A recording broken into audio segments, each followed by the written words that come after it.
they once worked together a long time ago. They're not friends now. They don't like each other. And yeah, 50 has taken every shot, especially when Diddy has been down. With the series, with the film?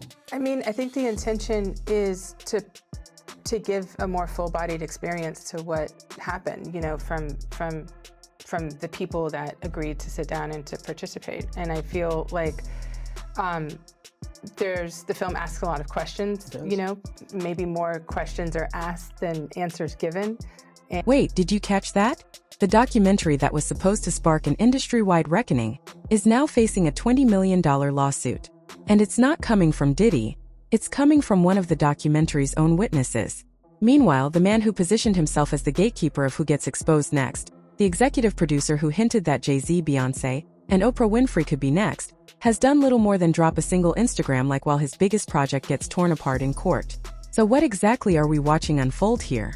Because if the first major move in this so-called accountability wave is already collapsing under legal pressure, and the very person involved in telling the story is now suing over how it was portrayed, while the gatekeeper who promised bigger revelations still hasn't shown any solid evidence, then this isn't falling apart in any clean or predictable way.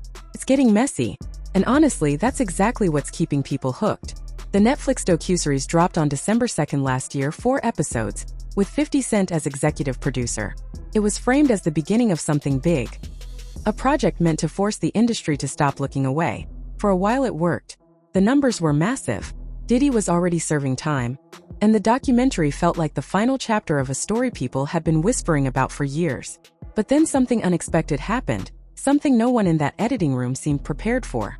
One of the people featured on camera watched the final cut and said, "That's not the story I told." And instead of staying quiet or settling behind the scenes, they filed a lawsuit, directly challenging the credibility of the entire project.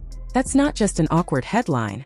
Changes how you look at everything. Interestingly, we haven't seen the indictments yet. There's been some time lag. I suppose it will take some time to go through all the forensic, evidence. The witness at the center of this is Clayton Howard. According to his lawsuit, he was one of the individuals brought into what the documentary described as freak-offs. He agreed to speak on camera and share his story, but when the final version aired, he claims key parts of his testimony were edited out. Specifically, Clayton Howard alleges that the documentary removed his statements claiming that Cassie Ventura, who became the public face of abuse allegations against Diddy after the 2024 hotel footage, was actually his primary trafficker. That's a serious claim. In his filing, he doesn't describe Cassie Ventura as someone who was simply present or aware. He alleges she was actively involved. But in the documentary, she's portrayed solely as a victim. That's a completely different narrative. If his claims hold any weight or even raise enough doubt, the issue isn't just about exposing Diddy anymore. It becomes about whether the documentary selectively shaped the story to protect certain individuals. And that matters, because that viral CNN footage of Diddy attacking Cassie Ventura made her a central sympathetic figure. The documentary leaned heavily into that image, portraying her as a survivor who helped bring everything to light. But if Clayton Howard's account is accurate, or even credible enough to be considered, then the story becomes far more complicated. His lawsuit states that the edited version damaged his credibility as a cooperating witness in a federal case. He claims Netflix and 50 Cent prioritized a cleaner, more marketable narrative over the full truth. And for that, he's demanding $20 million. I don't mind taking on the responsibility of it. Like, there being the truth, he's not going to be afraid. Like, 50 will just let my story be my story and not be afraid to change it. But there are also some people that feel or want to know, how do you respond to people who say that it's more about the disdain that you have for Sean Combs than it is for giving the victim? Here's where things get even more complicated. Clayton Howard didn't just appear out of nowhere after the documentary aired. He had already filed lawsuits against both Cassie Ventura and Diddy back in June 2025. So this isn't a random claim. It's part of an ongoing legal battle, which raises a critical question. Why was his testimony about Cassie Ventura left out? Was it an editorial decision? A legal precaution? Or was the story simply more compelling if she remained a purely sympathetic figure? The lawsuit doesn't answer that, but it forces the question into the spotlight. And once that question is out there, it's impossible to ignore. Now look at the bigger picture and the man behind it all. 50 Cent wasn't just attached to this project, he drove it. His feud with Diddy goes back nearly 2 decades, including a 2006 diss track where he accused Diddy of knowing more than he admitted about past incidents involving the notorious B.I.G. Over time, that feud evolved into something bigger, a media narrative. 50 Cent positioned himself as the outsider, the one who stayed away from the parties, the one who wasn't involved, the one who saw what others ignored. And when the documentary dropped, he didn't act like it was the end. He acted like it was just the beginning. He posted, he hinted, he stirred the conversation. At one point, he even liked an Instagram comment suggesting the next name to be exposed. That name? Jay-Z. And once the internet saw that, it ran with it. And we do have some breaking news that we want to bring to you. It was being reported by TMZ and now Fox News. We are learning that Jay-Z is accused of a 13-year-old girl. That is new in the Diddy lawsuit. But this is where the story starts to lose its shine. Months have passed since that viral liked comment. Yet 50 Cent hasn't released any documentary about Jay-Z. No footage, no leaks, no solid evidence, just social media noise. He even posted an AI deepfake of Jay-Z and Diddy getting arrested. Fans laughed, sure, but that's not proof. That's entertainment.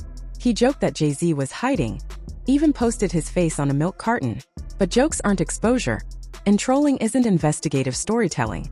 The longer this drags on, the more that Instagram like feels less like a signal of something big coming, and more like part of the show. If you keep pointing to the next target but never deliver, people start to notice. At some point, you're not a gatekeeper. You're just someone with a phone who happened to be right about one rival after things already fell apart for them. Don't let the haters bring you down. Just keep going. Keep chasing your passions and dreams no matter what. Do not let negative people get between you and your goals. And that's exactly why the silence from the other side is becoming more noticeable. Jay-Z and Beyoncé haven't publicly addressed any of this. No statements about the documentary.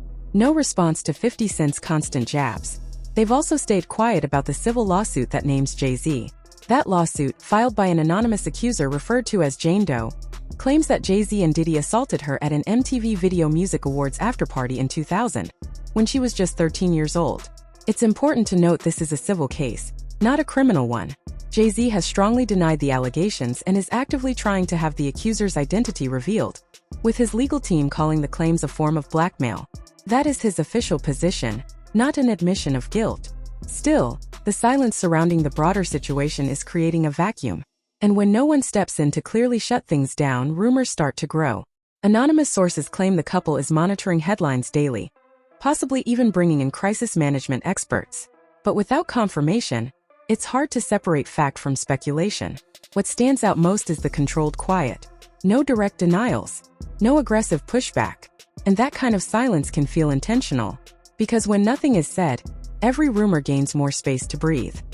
People gonna believe what they want to believe anyway, so I mean, why waste my time? And sometimes you respond to something that brings way more attention to it too. That too, and it's just, it goes into another space, and then you just like, are y'all not listening to me? So where does that leave the documentary that was supposed to spark a full-blown industry reckoning? Right now, it's in a complicated legal position. One of its own witnesses is accusing it of protecting someone he claims trafficked him. 50 Cent, who positioned himself as the one pulling the strings, still hasn't delivered any concrete evidence against the bigger names he teased. And the figures everyone expected to respond, Jay-Z and Beyoncé, haven't been forced to say anything at all. The system isn't unfolding the way it was presented. The first phase already looks shaky. The second phase might not even exist. And that leaves viewers asking one major question. Was this the beginning of real accountability? Or just a high-budget Netflix spectacle that hit one target and stalled? Now, step away from the documentary for a moment, because none of it matters if the central figure in all of this doesn't stay behind bars. Diddy is currently serving a 50-month sentence at Fort Dix. But there's a detail many headlines rushed past. The jury acquitted him on the most serious charges, including racketeering, conspiracy, and trafficking by force. The counts that could have kept him locked away for decades didn't stick. Now, his legal team is appealing the sentence, arguing that the judge relied on conduct the jury had already rejected. This isn't just frustration. It's an active legal battle with real implications. So while the documentary faces public scrutiny, Diddy is quietly fighting a different war behind the scenes, one that could change everything. As far as, is he going to turn people in? Is he going to cooperate? If the federal government wants him to cooperate and they're going to cut his time, because right now he's looking at 15 to life. with all the charges he had to. He won't get out till 70 years old. He about 70. That's when they start talking about letting him come to a halfway house. Now imagine what happens if that appeal actually goes through. Suddenly, the documentary that once felt like the final word turns into just a snapshot in time. Not the ending. Those massive streaming numbers that once signaled a cultural reckoning could start to look like nothing more than a temporary spike in attention. This appeal is not some online theory floating around. It has been officially filed, and it is actively moving through the courts. The arguments being presented could significantly reduce Diddy's sentence, or even send the case back for a completely new sentencing. And that changes everything. Right now, the public has already closed the book. Diddy is in prison, and for many, the documentary wrapped the story up neatly. But if the case is reopened, that clean ending quickly begins to fall apart. There is another key detail that never made it into the Netflix cut. Back in April, a New York judge dismissed Diddy's $100 million defamation lawsuit against NBC Universal. The reasoning was blunt. The court did not rule that the documentary was entirely fair, nor that every accusation was proven. Instead, the judge stated that Diddy's reputation had already been severely damaged long before the documentary aired. Let that sink in. A judge essentially ruled that the damage had already been done. For Diddy, that is a devastating conclusion. But for documentary creators, bloggers, and media outlets, it opens a major door. If someone's reputation is already considered legally damaged, proving further harm becomes far more difficult. The standard for accuracy still matters, but the argument for damages becomes much weaker. And here is the twist. That ruling came down while the Netflix documentary was still in production. As I said, never before seen footage of the days leading up to his arrest. Can you just talk a little bit about, was there anything that surprised you from that footage? The footage, well, I mean, I think it's rare to find someone who's being, talked about all over the country. All eyes were on him, so to speak. And it was really interesting to see his last days of freedom, So what does all of this mean for the lawsuit filed by Clayton Howard It means the legal road ahead may not be easy. If courts lean on the idea that a damaged reputation is harder to damage further, then Howard faces a serious challenge. Not because his claims lack weight, but because a judge could decide the documentary did not meaningfully harm him if his credibility was already under scrutiny before it aired. It may sound harsh, but that is how legal logic often works. That same reasoning is part of what helped protect NBC Universal. Courts do not decide cases based on who sounds more convincing online. They examine what was already public, what was newly introduced, and whether that new material directly caused measurable harm. Now, here's where things get interesting. Much of what Howard claims about Cassie Ventura was not widely public before the documentary. That could give him an opening, but it is a risky one. If the court decides the documentary simply amplified existing narratives rather than introducing new damage, his case becomes significantly harder to prove. Now rewind to something that happened before all of this exploded. Long before the raids, the arrest, or the documentary, 50 Cent claimed that Jay-Z tried to block him from performing at the 2022 Super Bowl halftime show. According to him, Roc Nation did not want him involved until Eminem reportedly refused to perform without him. At the time, it sounded like just another chapter in a long-running feud. But now it feels more like context. It highlights the power dynamic 50 Cent has been pushing against for years, as the figure connected to the biggest stages, the one with influence over major industry moments. And 50 Cent now positioning himself as a gatekeeper of exposure, was nearly excluded from one of the biggest performances of his career by the same person he keeps hinting could be next. That same week, 50 Cent also took a jab at Grammy success, joking that whoever votes must be at her house because she has so many awards. On the surface, it sounded petty, easy to dismiss. But when you stack everything together, the documentary, the Instagram activity, the AI deepfake video of Jay-Z being arrested, the milk carton posts, the constant jokes, it starts to form a pattern. What looks like isolated trolling begins to feel like a sustained campaign aimed in one direction. And through all of it, Jay-Z and have remained completely silent. No statements. No denials. No public acknowledgement. Maybe it is confidence. Maybe it is strategy. Either way, it is far from ordinary. And that silence might be saying more than words ever could. Well, speaking of Brandy and Beyonce, so there were some comments left on a photo of Beyonce, and it was from Brandy's Instagram account. It says, "That's my outfit you down here in. I dare you to come down here again and take a picture with me. It will go viral." I reached out to see if these comments were real. They were real, and I was told that Brandy's Instagram account was hacked, and then they also posted that to Brandy's Instagram. Now bring _Oprah Winfrey _ into the conversation, because the internet keeps circling back to her name. _50 Cent has hinted that unexpected figures could be next. And almost instantly, speculation pulled Oprah Winfrey into the spotlight. Not because there is any concrete evidence, there isn't, but because she has been present in the same elite circles, attending the same high-profile events and moving within similar networks of influence. And let's be real, the internet has a long memory. Past criticisms that have nothing to do with _Diddy are suddenly being brought back into the conversation. Ludacris once claimed his interview responses were edited. Dave Chappelle suggested his concerns were framed in a certain light. Monique openly accused Oprah Winfrey of contributing to her being sidelined in the industry. Taraji P. Henson spoke about being underpaid for the color purple. None of these situations directly connect Oprah Winfrey to the documentary, but they fuel a broader narrative people already believe. Powerful figures can influence stories behind the scenes. So when _50 Cent drops vague hints about unexpected names, people don't wait for proof. They start connecting dots on their own. Old associations do the heavy lifting, filling in gaps where evidence doesn't exist. At this point, the story is no longer just about one case. The documentary wasn't treated like simple entertainment. It was seen as a test. Could a streaming platform, backed by a rival figure, deliver a sense of accountability that the legal system either couldn't or hadn't achieved? So far, the answer is complicated. The documentary succeeded in the court of public opinion.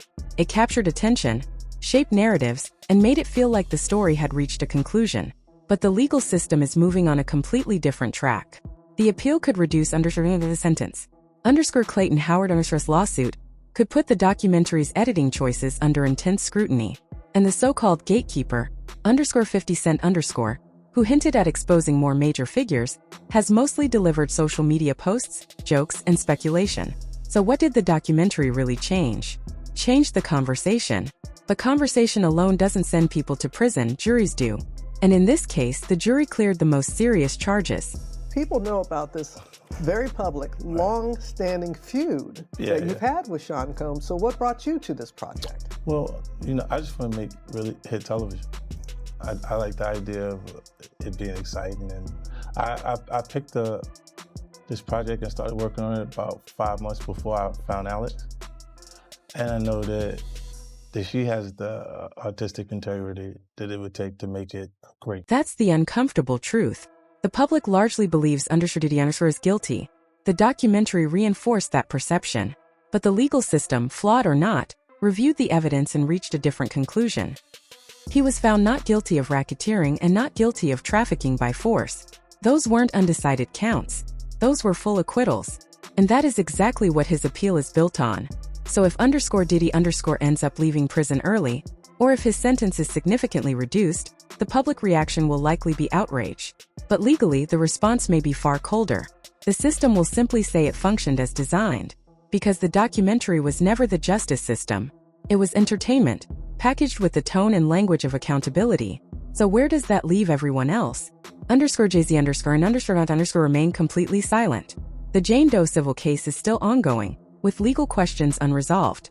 _50 Cent continues to post, tease, and provoke, but still hasn't presented concrete evidence against the bigger names he hinted at. And Oprah Winfrey hasn't responded at all, because from her position, there's no direct allegation requiring a response. Meanwhile, the documentary itself is facing pressure.